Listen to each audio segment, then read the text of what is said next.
Magandang hapon po sa inyo lahat mga ka-explorer. Sa hapon po ito, nandito po ako yan sa Old Harbor, Bulata Beach. Maliligo po tayo at mag-swimming po tayo sa hapon po ito kasi napakainit. Gusto ko pong maligo. Tara na po.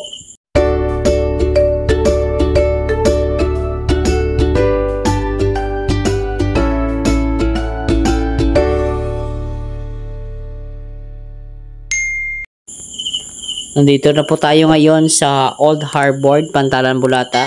This afternoon po mga ka-explorer, maliligo po tayo, mag-swimming po tayo. Alam nyo, malayo pa yung travel namin, almost mga 1 hour and 30 minutes po yung aming pag-travel papunta dito sa Old Harbor Beach. Kaya po, bago tayo magsimula, maglalakad-lakad na muna tayo dito.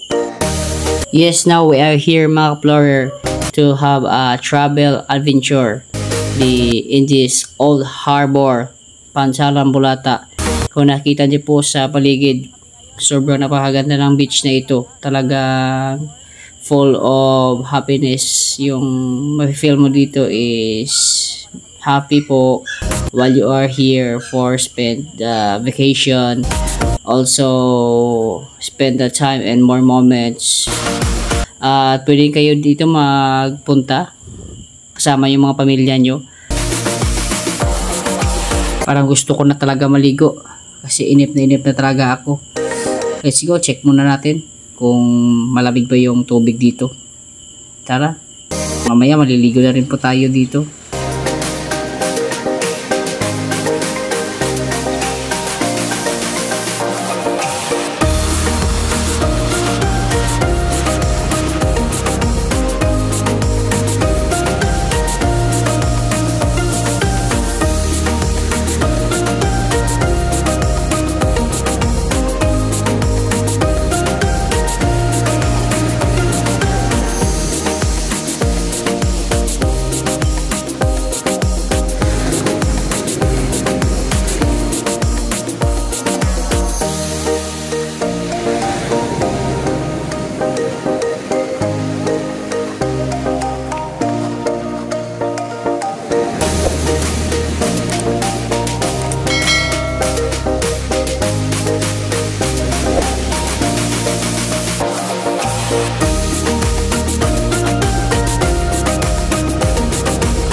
Okay mga ka-explorer, dito na po yung ating pwesto. Dito na po tayo maligo kasi napakaganda dito.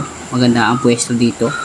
At gusto ko kasi maligo malapit sa may mga bato para mas maganda. Ito malakas yung alon ng tubig. Sobrang napakalakas talaga mga ka-explorer yung alon ng tubig dito. Pero okay lang, enjoy naman namin yung pag-travel adventure namin. Hindi na talaga namin i-enjoy yung aming pag-travel adventure dito po sa Old Harbor Beach. Kasi napakaganda ang lugar na ito. Tingnan niyo po yung paligid. Talaga napaka full of peaceful at masarap maligo dito.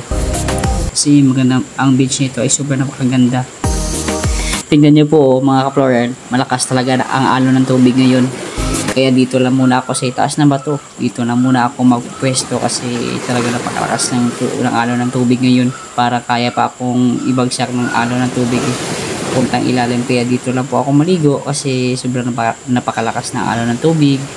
Dito lang tayo, maligo-ligo lang po tayo dito. Tingnan niyo po.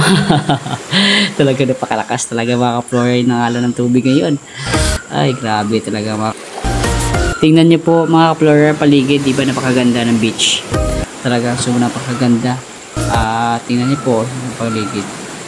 Sobrang napakaganda kahit malakas yung alon ng tubig dito. Masaya naman kami na naligo dito at nag-enjoy kahit sa buong magdamag na pagtrabaho namin. Kahit nakaka-feel kami ng stress, dito lang muna kami nag-travel adventure para makakuha kami ng relaxation. At higit sa lahat, dito din namin makukuha ang tinatawag ng karamihan na negative ions dito sa beach para ma-relax mo yung self mo. Ang masabi ko lang po sa inyo mga ka-explorer, pwede din kayo pumunta dito sa Old Harbor Beach. Talaga napakaganda dito ang beach ito. Kung gusto nyo po mamasyal, at gusto nyo po mag-vacation, gusto nyo mag-spend time with your family, punta lang po kayo dito sa Old Harbor Beach and spend more time to go in this beach because this beach is very beautiful. Okay po mga ka-explorers, sa hapon po ito nakatapos na po tayo sa isinagawa nating travel adventure sa Old Harbor Beach na ito.